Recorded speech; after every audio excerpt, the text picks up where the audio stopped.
¿Qué tal? Buenas tardes. ¿Cómo están?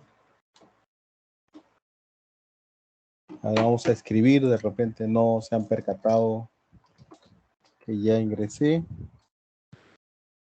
Buenas tardes. ¿Cómo están todos? Buenas tardes con todos. Buenas tardes, profesor. ¿Qué tal, Tony? Kelly. Buenas tardes. Fabiana. ¿No? Sí, Fabiana. Bien. Bueno. ¿Qué tal, Clarisa? Bueno, vamos a dar inicio a nuestra sesión de hoy, la quinta, ¿no?, de este semestre. ¿Qué tal, Xiomara?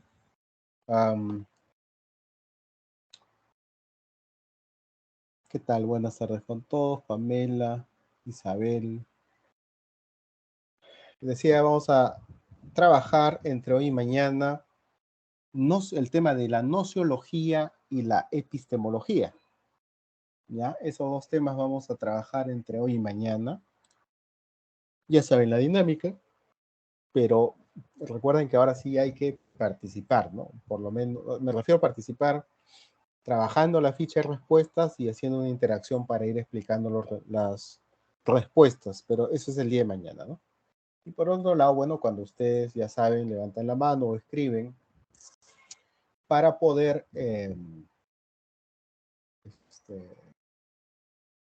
pues resolver preguntas, ¿no? Si es que las tuvieran. Bueno, muy bien. Vamos a compartir la pantalla para nuestra presentación. Ahí está. Confírmeme, por favor, que ya se esté viendo. No voy a hacer que empiece a hablar y todavía no se ve.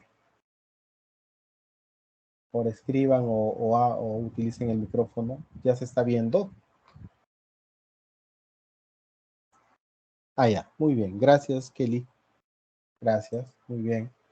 Bueno, entonces decía la semana número 5, el tema que hoy día vamos a trabajar es el de nociología principalmente y luego epistemología, ¿no?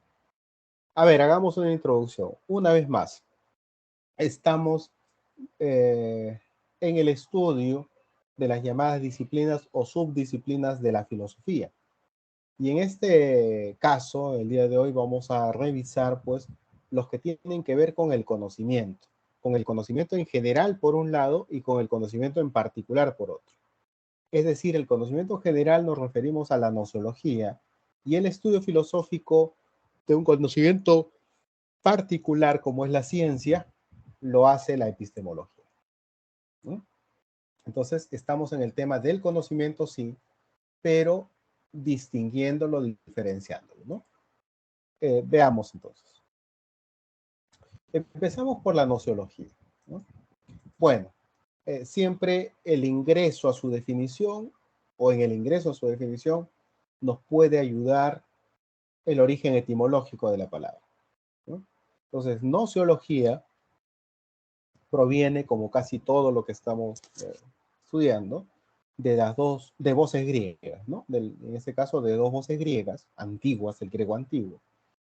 Uno, el nosos, ¿no?, que proviene de gnosis, cuyo significado puede ser entendido como conocimiento. Y logos, ¿no? Logía, viene de logos, que una vez más insisto, como tiene tantas acepciones, en este caso podría ser teoría, podría ser la más conveniente, ¿no? Estudio o teoría del conocimiento, en otras palabras, ¿no? De la gnosis, el conocimiento. Por eso, si queremos una traducción simplificadora, ¿no? En su etimología sería teoría del conocimiento. Pero entonces lo que tenemos que también tomar en cuenta aquí es que esta es una disciplina, o sea, la nociología, la teoría del conocimiento, que va a estudiar el conocimiento en general, o sea, todo tipo de conocimiento, o mejor dicho, no se va a una forma del conocimiento, sino al conocimiento que genera o se genera en el hombre, o que el hombre lo genera, el ser humano. De tal manera que es una de las disciplinas más interesantes porque es como dicen los especialistas, un estudio, o mejor dicho, un conocimiento sobre el mismo conocimiento. O sea, no, a veces cuando nosotros estudiamos, por ejemplo, el conocimiento matemático es un tipo de conocimiento, ¿no es cierto? Ya, pero aquí no hay nada particular, sino es el conocimiento mismo que conoce o reflexiona sobre eso mismo. Entonces es una abstracción o un nivel de abstracción muy alto el que se da en este campo, en esta disciplina de la filosofía. Por eso, entre otras cosas, la nociología, como disciplina filosófica, analiza o estudia filosóficamente, por supuesto, ¿no? El origen, por ejemplo, del conocimiento, ¿no? ¿Cuál es su origen? Vamos a algunos ejemplos de lo que revisaremos ahora, ¿no? El origen puede ser racional, o sea, en la razón. El origen del conocimiento puede estar en lo empírico, es decir, el contacto de los sentidos con los objetos, ¿no? El conocimiento puede tener un origen externo, divino, por ejemplo, metafísico. El origen, su naturaleza, ¿no? Otra es la posibilidad del conocimiento.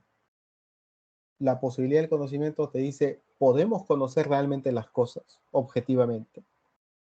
¿Son cognoscibles las cosas? ¿No? Esa es una pregunta filosófica nociológica. También podemos preguntarnos acerca de los límites del conocimiento. Si decimos sí se puede, pero entonces ya, ¿cuáles son sus límites?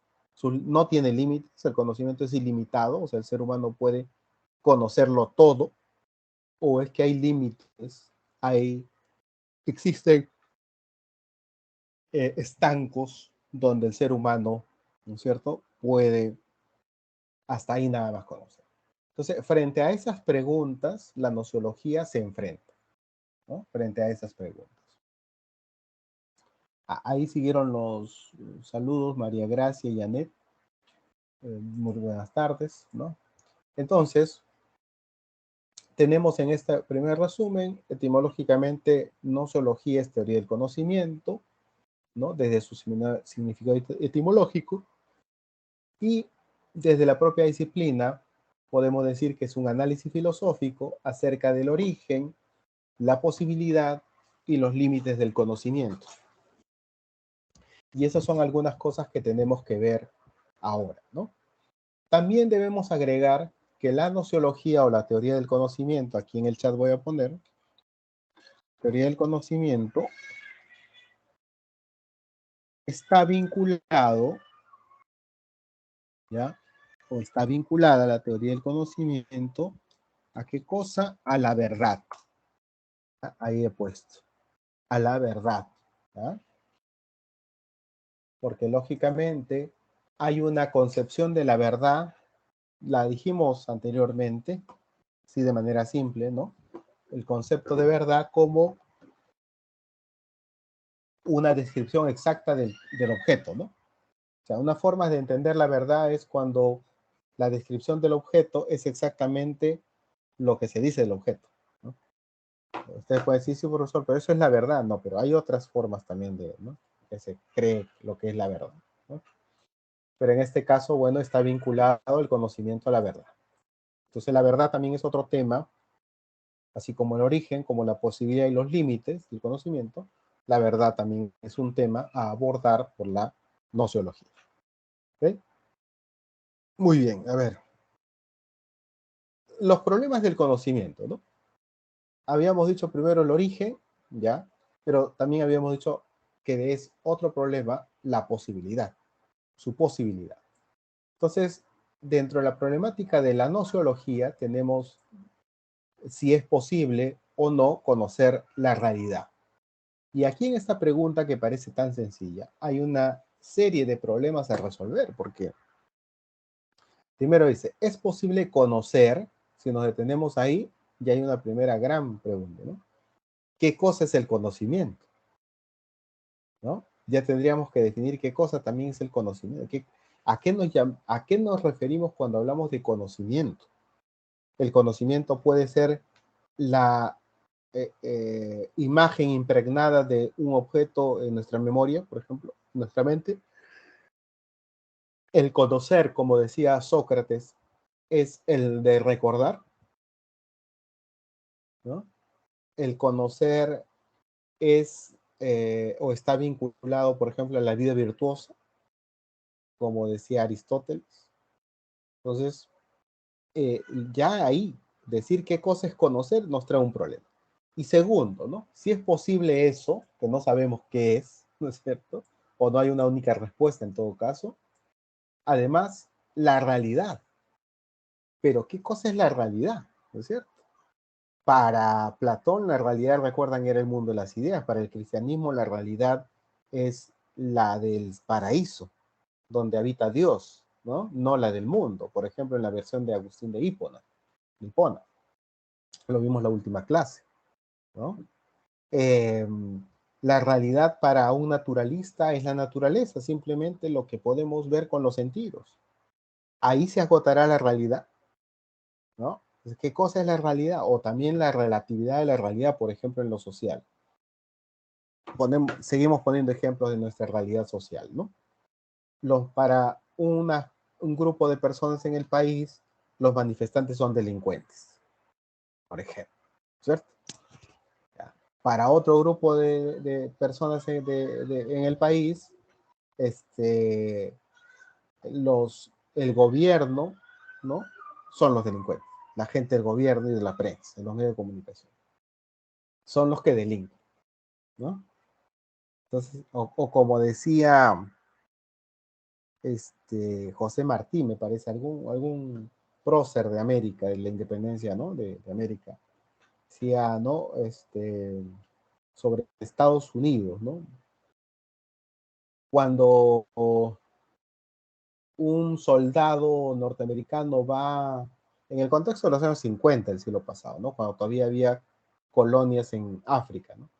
Se decía, cuando un soldado norteamericano va y pelea por su patria y muere, es un héroe, ¿no?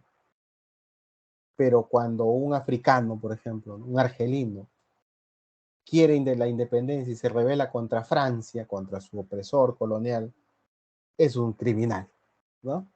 Miren la relatividad, ¿no? De las cosas. Entonces, la realidad es eso, pues, ¿no es cierto? Ya, para la mayoría en el Perú somos o son cristianos católicos o evangélicos, ¿no? Ya, para los cristianos Jesús es el Hijo de Dios, no solamente iba a decir un santo, pero no es Dios mismo, ¿no? Dios mismo hecho hombre, ¿ya? Pero para los romanos y judíos de la época fue un blasfemo y un sedicioso. O sea, esa era la realidad, ¿no? Entonces también la realidad es discutible. No es que decir, no, pero esto es real, no es tan simple, ¿no? En el lenguaje común sí, ¿no? Pero no es tan simple. Bueno, entonces ahí tenemos dos eh, acerca de la posibilidad de conocimiento, dos opciones. Una es el dogmatismo y otra es el escepticismo. En el dogmatismo tenemos ahí, por ejemplo, a Tales de Mileto, ¿no? Como representante. Dice, se cree en el dogmatismo que el conocimiento puede ser aprendido de manera absoluta. O sea, el dogmatismo sí cree que el conocimiento es posible y no solamente posible, sino total, ¿no?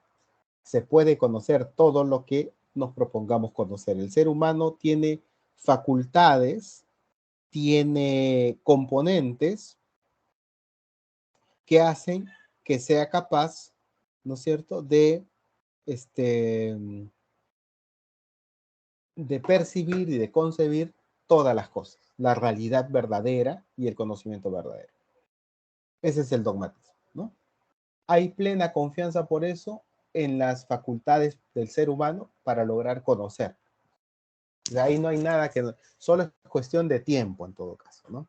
Poco a poco progresa el conocimiento y él va a llegar un día en que sí podamos conocer todo. Si es posible el conocimiento del mundo, nos dice Tales de Mileto. Claro, ojo, cuando hablamos del mundo, de lo real, de lo existente, del mundo de la vida, del universo o del cosmos, cuando nos referimos, o a la realidad, ¿no? Filosóficamente se quiere dar a entender todo eso que he dicho como sinónimos, ¿no? Significa que es lo que existe, lo existente, ¿no? Entonces, por ejemplo, para un realista, le diría a Platón, bueno, lo que existe es el universo, está compuesto de átomos y de ciertos principios químicos que hay en todo lugar. No hay un mundo de las ideas, ¿no? Eso no es real. Y más bien un platónico o un cristiano diría, no, si hay más bien hay un mundo de las ideas o un paraíso, es el mundo verdadero y este más bien es una falsedad en el libro. Entonces, el mundo es lo que existe, pero para todos no es lo que existe, pues, ¿no? Para todos no están de acuerdo en qué es lo que existe, ¿no? Para unos existe Dios, para otros no existe Dios, ¿no? Para unos existe el alma, para otros no existe el alma. Entonces, o sea, por eso les aclaro, cuando seamos, digamos, conocer el mundo, conocer las cosas, conocer la realidad del universo, en filosofía se entiende de esa manera, ¿no? Para ser muy amplio de criterio y no reducirlo solamente a algo que diga uno o dos filósofos, ¿no? Que digan uno o dos filósofos. Y la otra salida sobre la posibilidad del conocimiento es el escepticismo. Es contrario al dogmatismo. Bueno, depende, ¿no? Porque hay dos escepticismos, pero digamos en general podría considerarse como lo contrario al dogmatismo porque niega la posibilidad del conocimiento. En general, o sea, de manera absoluta, el ser humano no conoce nada o conoce algunas cosas, pero que nunca pueden ser confiables, ¿no? O sea, no podemos estar seguros, nos puede ayudar a las cosas que conocemos supuestamente, nos puedan ayudar a vivir relativamente de manera armoniosa, pero debemos también siempre tener en claro que eso no es cierto, sino solamente es útil. Entonces tenemos ahí el relativismo, en el primer caso el relativismo absoluto o general, y en segundo lugar el escepticismo relativista, ¿no? El escepticismo absoluto y el escepticismo relativista. El relativista todavía cree que sí podemos conocer, aunque no sea cierto, pero eso nos lleva a poder tener de una manera práctica la vida, ¿no? Entonces dicen, no es posible el conocimiento del mundo de manera total. Solo nos queda suspender el juicio. Ese es el radical, ¿no? El escepticismo radical, el absoluto. Suspender el juicio. O en el relativo, no suspender el juicio, pero um,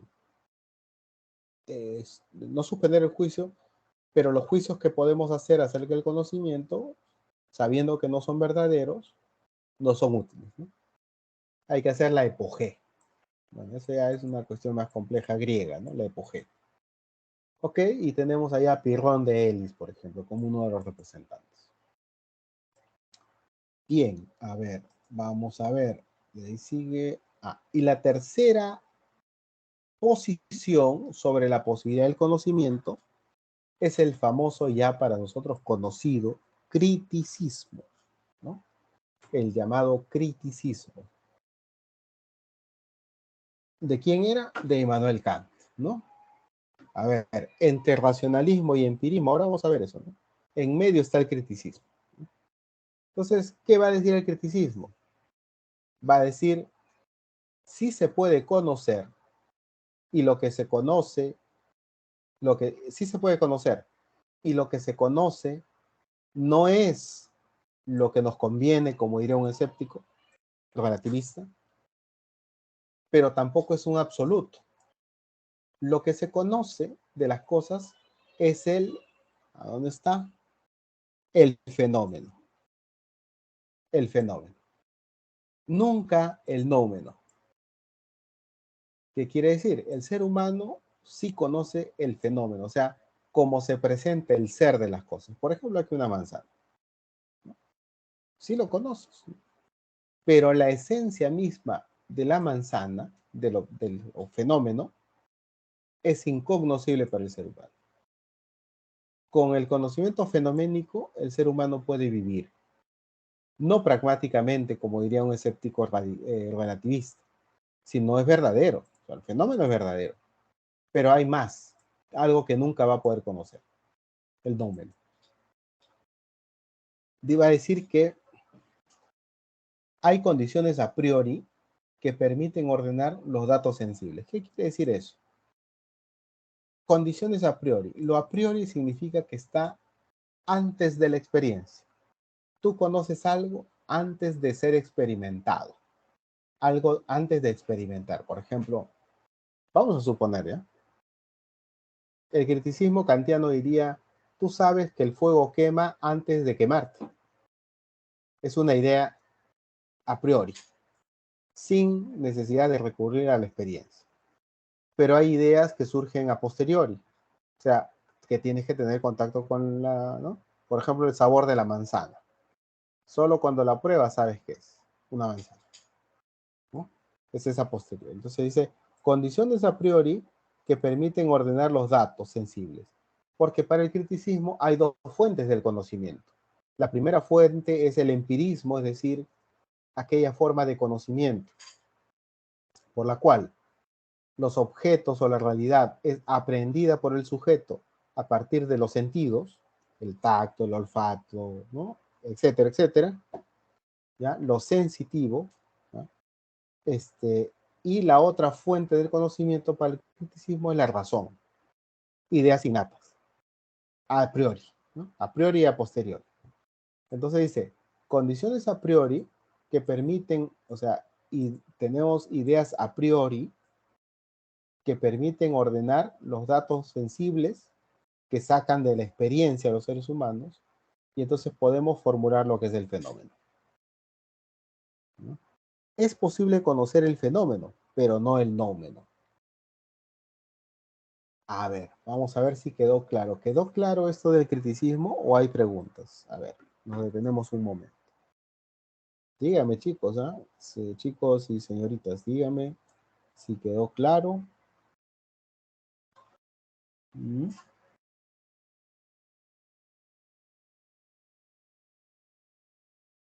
Clarisa, nómeno. ¿Qué tiene el nómeno, Clarisa?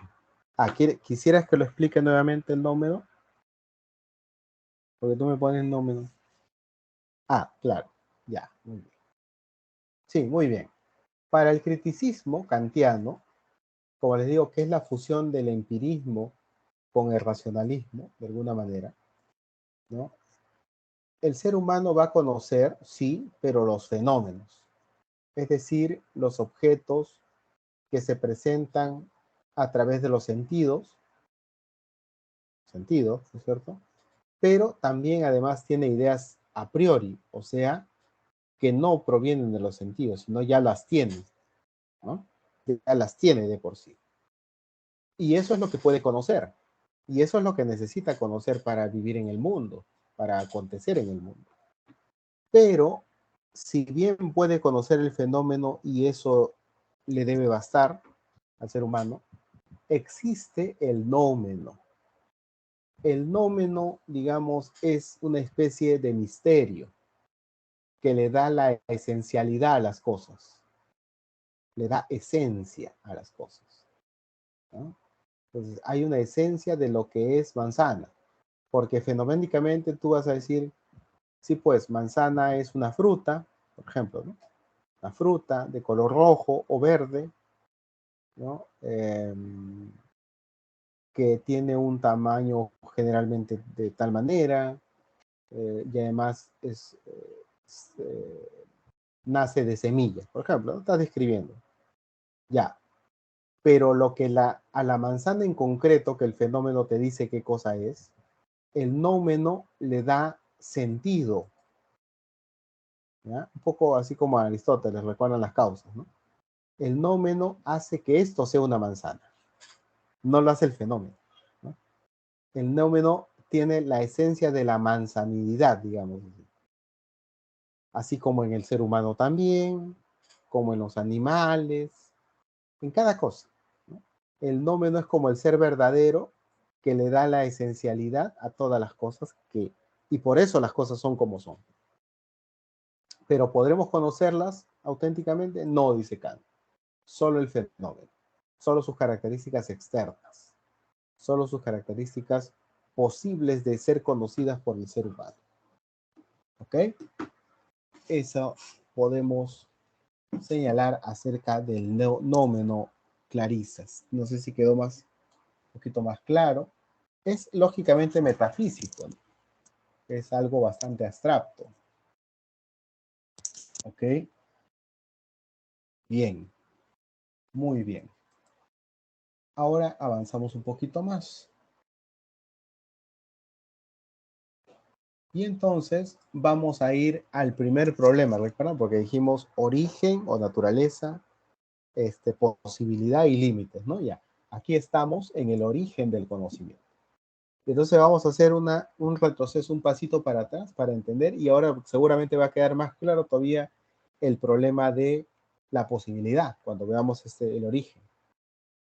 ¿Cuál es el origen del conocimiento? Cuando hablamos de origen, como le digo, palabra, ¿no?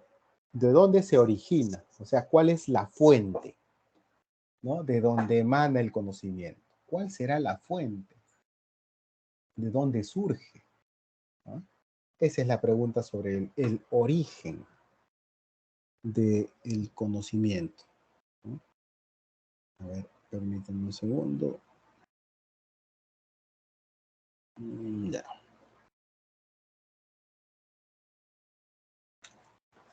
Entonces acá tenemos también tres respuestas. Una es el racionalismo, otra es el empirismo y finalmente otra vez el criticismo. Y ahora sí vamos a explicar un poquito más, ¿no? El origen del conocimiento puede tener por lo menos uno de esos tres orígenes, ¿no? Uno de esos tres fundamentos, ¿ok? El primero es el racionalismo. Para el racionalismo, como su mismo nombre lo dice, la razón es la fuente, es el recurso de donde nace todo conocimiento. ¿Por qué? Porque contiene la razón ideas universales, pero además que son innatas. O sea, ya viene en la razón nos hace humanos, viene con ideas ya, y venimos con ideas los seres humanos al mundo gracias a la razón, y estas ideas tienen la característica de ser universales, o sea, válidas para todos, también necesarias. Cuando digo necesarias es porque tienen que ser así, no de otro modo. Necesarias, universales, necesarias. No importa el espacio ni el tiempo, no importa la cultura. Lo que importa es que esas ideas siempre van a venir con el ser humano racionalmente, todos por eso las deben entender, de una misma manera, ¿no? Estas ideas son innatas, ¿no? Estas ideas que vienen con la razón, universales, necesarias, son innatas, o sea, vienen innatas, ¿no? Vienen con nosotros, vienen con nuestro nacimiento o desde nuestro nacimiento. Es decir, están en la razón humana antes que el ser humano, el individuo, haya tenido alguna experiencia, ¿no? Antes de que haya tenido un acercamiento empírico, antes que sus sentidos le hayan indicado, le hayan señalado que hay objetos, ¿no? En la naturaleza, en el mundo, ¿no? Que pueden ser comprendidos justamente a través de la experimentación, de la praxis, ¿no? A eso le pueden llamar innatismo, ¿no? La razón, las ideas innatas, son las que explican, ¿no? O explicarían, digamos,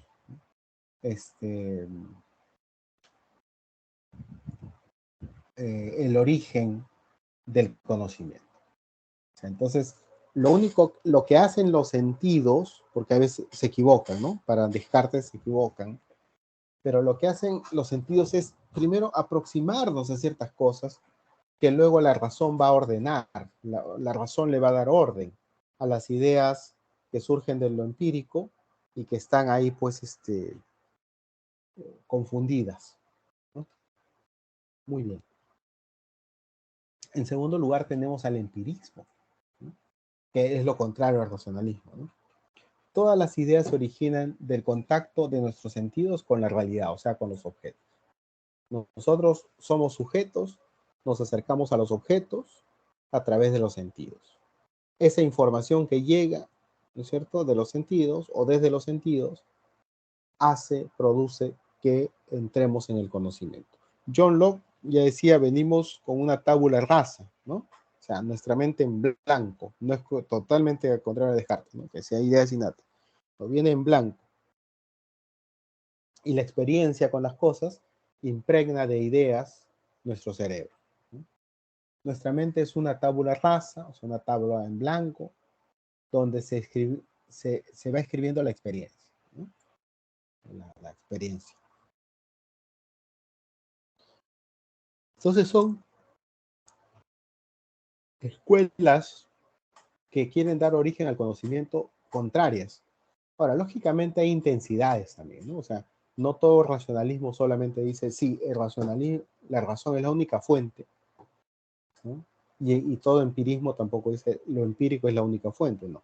En todo caso, es la fuente más importante, ¿no? Pero no es la única.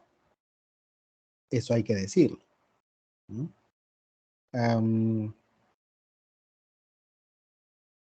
Ahora, vamos a la tercera posibilidad, ¿no? Sobre el origen del conocimiento. El criticismo kantiano nos va a decir que es una especie de formulación o de fórmula aritmética, como lo hemos puesto acá, ¿no? Sensibilidad más entendimiento, conocimiento, origen del conocimiento. O sea, Kant va a decir los sentidos y por lo tanto lo empírico es importante para el conocimiento, sí, pero también el entendimiento, o sea, la razón. Por eso el criticismo es, ¿no es cierto?, intenta hacer la superación de ambas posturas, ¿no? Por separado. Y aquí con mayor fuerza, repito lo que dije para el racionalismo. Para Kant se conoce a través de lo sensible, de lo empírico, pero las ideas a priorísticas o las ideas a priori, o sea, las que vienen con el nacimiento, ¿no? Las que ya están de por sí en la mente humana, son las que le dan orden al conocimiento, ¿no? Comprensión al conocimiento. Las intuiciones, va a decir Kant, sin conceptos son ciegas. O sea, las ideas especulativas, ¿no? Perdón, las subjetividades sin conceptos claros son ciegas, ¿no?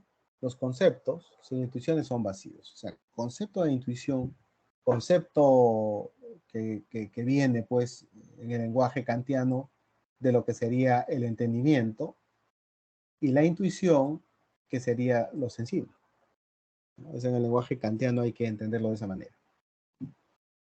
Y acá tenemos otra frase, ¿no? Los objetos no nos vienen, dice, ¿no?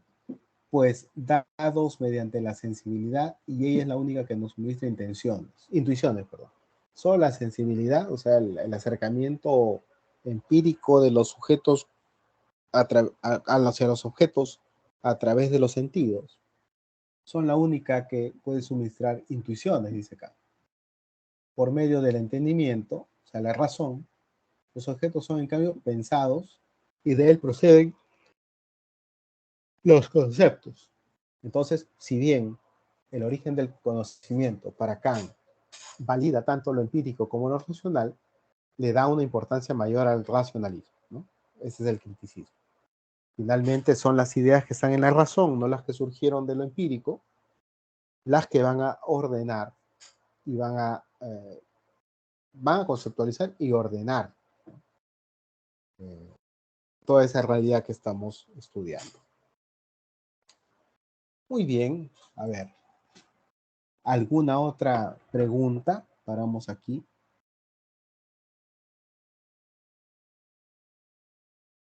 ¿Alguna consulta? ¿Todo ok?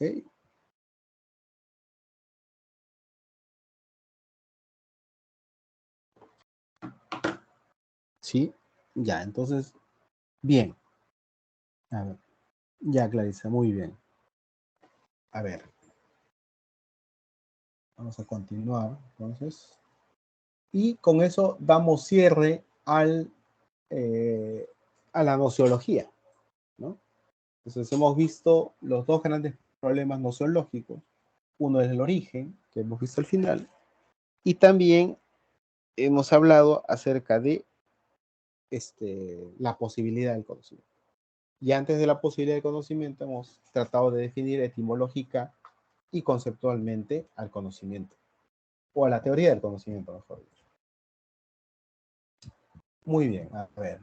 Entonces vamos a empezar, vamos a entrar a algo que es epistemología, ¿no? Para mañana poderlo culminar con satisfacción. Bueno, en primer lugar, como dijimos hace un momento cuando hablamos en la introducción, la epistemología debe entenderse como una disciplina filosófica, porque muchos epistemólogos lo que hacen es creer que es un estudio científico de la ciencia. Y la epistemología no es un estudio científico de la ciencia, es un estudio filosófico de la ciencia. Y la filosofía tiene teorías, tiene métodos, tiene técnicas, instrumentos distintos a los de la ciencia, ¿no? Entonces tiene que tratar de entenderse eso. A ver, entonces la epistemología va a ser un estudio filosófico de la ciencia, pero etimológicamente proviene de dos palabras o dos voces griegas, una vez más de la Grecia antigua. En este caso es episteme y logos. Episteme se puede entender como ciencia y teoría, y logos como teoría, ¿no? Teoría de la ciencia. Ya no es gnosos, ¿no? O gnosis, que era conocimiento en general, ¿no? Conocimiento. Y bueno, logos sí le damos el mismo significado, ¿no? Entonces, teoría de la ciencia, ¿no? Teoría filosófica de la ciencia, digamos así, ¿no? Ahora, tenemos que nosotros un poco también ubicar en el tiempo y el espacio la episteme. Parece que ya les había señalado en algún momento, pero lo voy a repetir de manera más concisa, que lo que tiene que ver con la episteme en la Grecia antigua no se parece nada a la ciencia que hoy día catalogamos como tal, ¿no? La episteme para los griegos antiguos era un camino, era una forma válida, segura, verdadera, ¿no? De poder alcanzar el conocimiento más importante para ellos, que era la filosofía. Episteme significaba ciencia, sí, pero ¿qué significa ciencia en ese tiempo? Hasta la Edad Media, ¿no? ¿Qué significa ciencia? Significa, en ese contexto, ¿no? Que es un conocimiento verdadero, pero que tiene además una reputación mayor que los demás conocimientos. Entonces, en la antigüedad ha habido ciencia, o mejor dicho, claro, en la antigüedad ha habido ciencia antigua, en el medioevo ha habido ciencia medieval, que la primera está, la antigua está vinculada con la filosofía, la segunda, la medieval, está vinculada con la teología, y todas esas son ciencias. Me van a decir, profesor, pero ¿qué está diciendo? ¿Cómo es que la teología, la filosofía van a ser? Son ciencias como episteme, o sea, en el origen de la palabra. Porque episteme significa conocimiento, así como gnosis, conocimiento general, pero con mayor reputación. Eso significa. Entonces, pero aquí ya ciencia significa, o episteme significa ciencia moderna.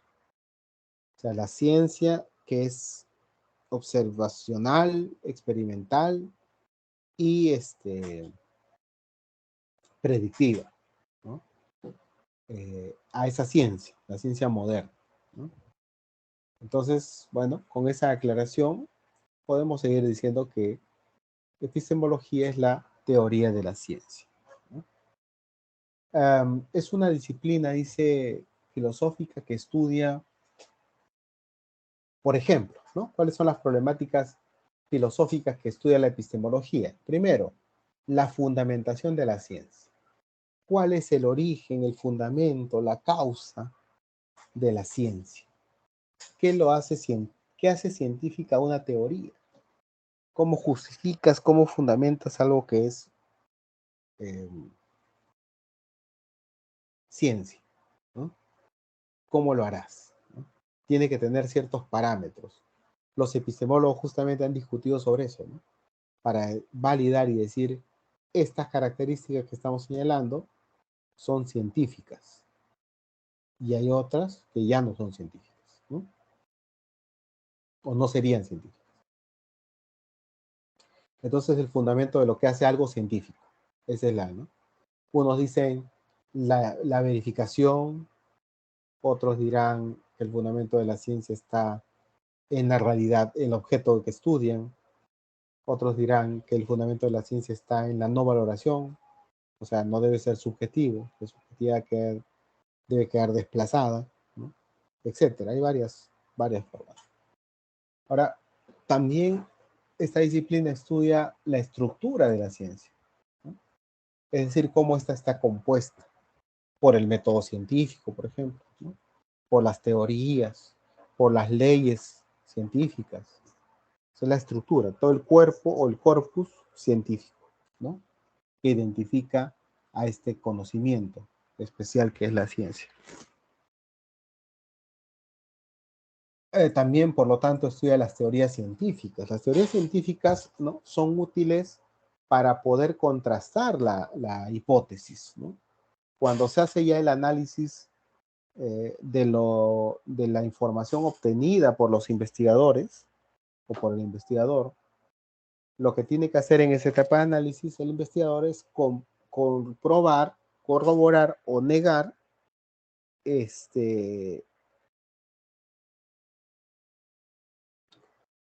va a negar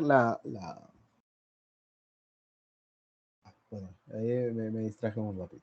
Bueno, entonces las teorías científicas, ¿no? Las teorías científicas, entonces, como le digo, la parte ya verificacionista, ¿no? Va a validar o no la teoría científica. Cuando tú haces tu experimentación y luego lo analizas desde la teoría, porque la teoría es para iluminar, para inducir, ¿no? La investigación. Entonces, si se comprueba, pasa al corpus teórico. Si se niega, comienza una nueva investigación, ¿no? Eso. Bueno, también tenemos al método científico. Método científico. Algunos dicen que esa es la característica de la ciencia. Cuando hablamos de la delimitación o fundamentación de la ciencia, o sea, ¿qué es lo que lo hace científico? Algunos epistemólogos dicen que es el método. No dicen que es el objeto de estudio, no dicen que sea el lenguaje empleado, ¿no? No hablan de la objetividad tampoco, sino hablan del método, ¿no? El método sería el criterio, ¿no? Para establecer la limitación de lo que es científico. Bueno, el método, como vamos a ver mañana, ¿no? Son ciertos pasos que hay que dar para obtener. Ahora, ¿todos los conocimientos tienen método? Sí, pero lo particular de la ciencia es que su método es explícito. O sea, el científico sabe que está haciendo ciencia porque aplica ciertos métodos de manera consciente. Hay otros tipos de investigaciones, perdón, hay otros tipos de conocimientos en la que los investigadores, ¿no? Son tan especulativos que no son conscientes que están empleando un método. Pero todos los conocimientos tienen método. Ahora, el método científico, ¿no?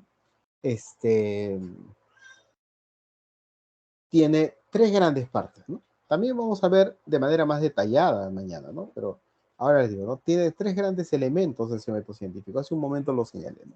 el primero de ellos lo voy a escribir acá, ¿no? Antes, ahorita contesto la pregunta, ¿no? Entonces, el método científico tiene tres partes, ¿no? Centrales. Uno primero es la observación.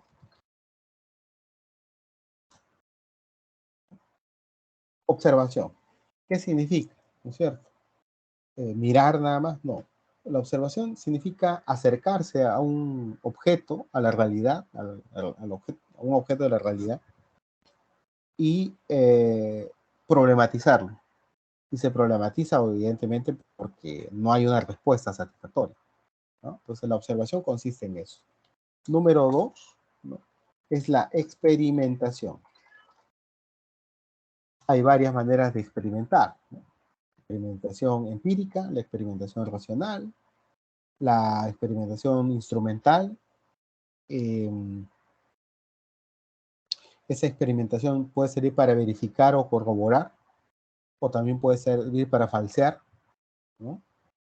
Y la tercera, y se supone que es un elemento central de todos los científicos, la experimentación, nos acercamos, ¿no?, empíricamente a comprobar las cosas. Y en tercer lugar, luego de la experimentación, es la predicción. Predicción, sí, la capacidad predictiva de la ciencia, ¿no? Pero no predice pues como los que leen las cartas o el horóscopo, ¿no? No es ese tipo de predicción, ¿no?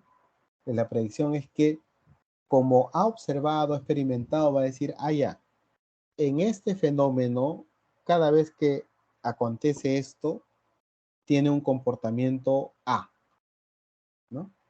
Entonces vuelve a pasar el caso y tiene el comportamiento. Entonces, así 1000 veces, y dices, en el caso 1001 va a pasar lo mismo. Esa es la capacidad predictiva, ¿no? Te adelantas por la experiencia que has tenido en los hechos, ¿no? No porque solamente creas, ¿no? Tú intuyas lo que va a pasar, no, sino te basas en la experiencia, ¿no? Por eso puedes predecir. A ver, acá nos dice Clarisa, uno es teoría del conocimiento y el otro teoría de la ciencia. Claro, teoría del conocimiento es la nociología. Teoría de la ciencia es epistemología. ¿Mm? Eso que debe quedar claro, clarísimo, ¿no? ¿Ok? Entonces, teoría del conocimiento es nociología, lo primero que hemos visto hoy día. Y el segundo, teoría de la ciencia, es epistemología. También puede ser no teoría, sino estudio. Estudio del conocimiento, estudio de la ciencia. Pero comúnmente se traduce como teoría. ¿Ok? Y el quinto elemento de la disciplina filosófica llamada epistemología o teoría de la ciencia es que las condiciones de validez del conocimiento son las condiciones de validez del conocimiento científico. Decía, hay limitaciones, ¿no? O sea, límites para decir qué cosa es científico y no, fundamentaciones. Hay elementos que lo conforman, las estructuras. Hay teorías científicas que sirven para el análisis, para corroborar o negar, ¿no? Bien. También hay un método científico que se emplea, ¿no?, para saber que estamos en un procedimiento científico. Pero ahora, ¿qué es lo que en esta última, las condiciones de validez nos quieren decir qué es lo que hace que algo sea aprobado como conocimiento científico, ¿no? O algo que sea válido como conocimiento científico? Las condiciones de validez, ¿no? Por ejemplo, lo que decía hace un momento, las condiciones de validez, la verificación, el verificacionismo empirista lógico. Puede ser la corroboración, ¿no? Puede ser también la, este, um, esta teoría popperiana, la falsación, ¿no? Popper va a decir, algo no es científico porque se valide como ello, sino más bien porque se puede falsar, o sea, puede ser falsa. Tiene una experiencia falsa la teoría. Si una teoría se puede falsar, o sea, puede no cumplirse, la predicción no puede ser cumplida, ese es científica. Por eso le atribuye Popper la calidad de a la ciencia, la calidad de falible, ¿no? Para Popper la ciencia es falible porque puede fallar. Entonces, la validez para esa mirada falsacionista es la falla, ¿no? Ahí donde falla es válido el conocimiento científico. Donde no falla, no, eso no es científico. No prueba, no es válido científicamente, ¿no? Entonces, a eso nos referimos con la validez. ¿Ok? A ver. ¿Hay más preguntas? ¿Hay más comentarios? ¿Se entendió lo que hemos avanzado hoy día hasta acá? A ver, les escucho o les leo. ¿Hay alguna pregunta?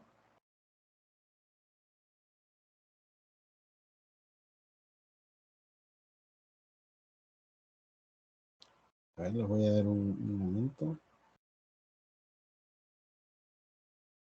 ¿Todo está claro o nada está claro?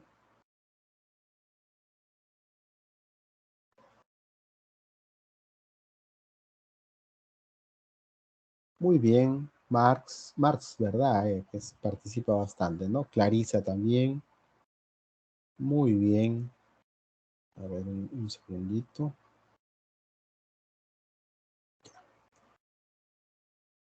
Bueno, entonces, a ver, volvemos acá.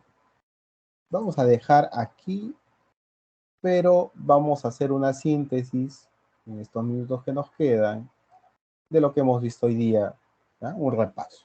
Hoy día hemos visto todo lo que compete a la nosología y apenas un concepto de epistemología, un primer acercamiento.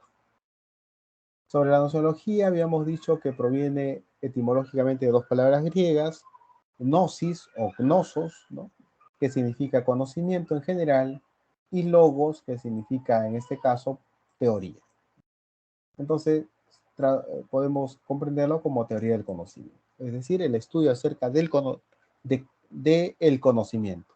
Y ese estudio filosófico de cómo se conoce tiene que ver con las problemáticas que ella misma posee, el origen, la posibilidad y las limitaciones del conocimiento, ¿no? Eso por un lado. Luego, en la segunda problemática, que es la posibilidad, hemos visto el dogmatismo y el escepticismo. La primera dice que sí el ser humano puede conocer, está facultado para conocer toda la realidad. En cambio, el escepticismo niega esa posibilidad, ¿no? Y hay dos versiones, ¿no? La absoluta o radical y la relativista, ¿no? La absoluta dice niega toda posibilidad de conocimiento. En cambio, la relativista dice que sí se puede conocer, aunque no sea verdad, se conocen algunas cosas y es conveniente seguir ello, ¿no? Así como los sofistas. Y en tercer lugar tenemos el criticismo, ¿no? Para el cual lo que se conoce es el nómeno, el fenómeno y nunca el nómeno, ¿no? Se necesitan ideas a priori y a posteriori, o sea, de la experiencia y las ideas que están innatamente en la cabeza de los seres humanos para poder conocer. Pero lo que se conoce es el fenómeno y el nómeno nunca se conocerá. Hay que ser conscientes de ello, ¿no? Luego hemos visto el origen del conocimiento, la segunda problemática. Y hemos analizado el racionalismo, el empirismo y nuevamente el criticismo, ¿no? El racionalismo que sostiene que la fuente del conocimiento u origen está en la propia razón, porque la razón contiene ideas innatas y universales y necesarias. Descartes es un representante. El empirismo, en cambio, señala que las ideas se originan en el contacto sensitivo o empírico del sujeto con el objeto. La mente viene vacía y a través de ese proceso empírico se llena, ¿no? El origen suma las dos anteriores. Kant va a decir, el criticismo va a decir que ambas, los sentidos, lo empírico y la razón, dan como resultado el conocimiento. Ambos son necesarios, pero el conocimiento ordena en la información, el conocimiento racional ordena la información del conocimiento sensitivo, ¿no? Y hemos terminado hablando de epistemología y su acepción etimológica, teoría de la ciencia, y algunos elementos que son importantes.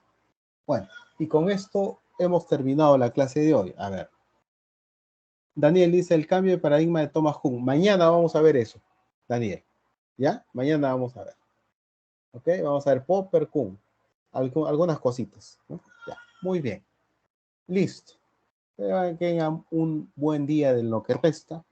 Hasta luego. Nos vemos mañana. Gracias.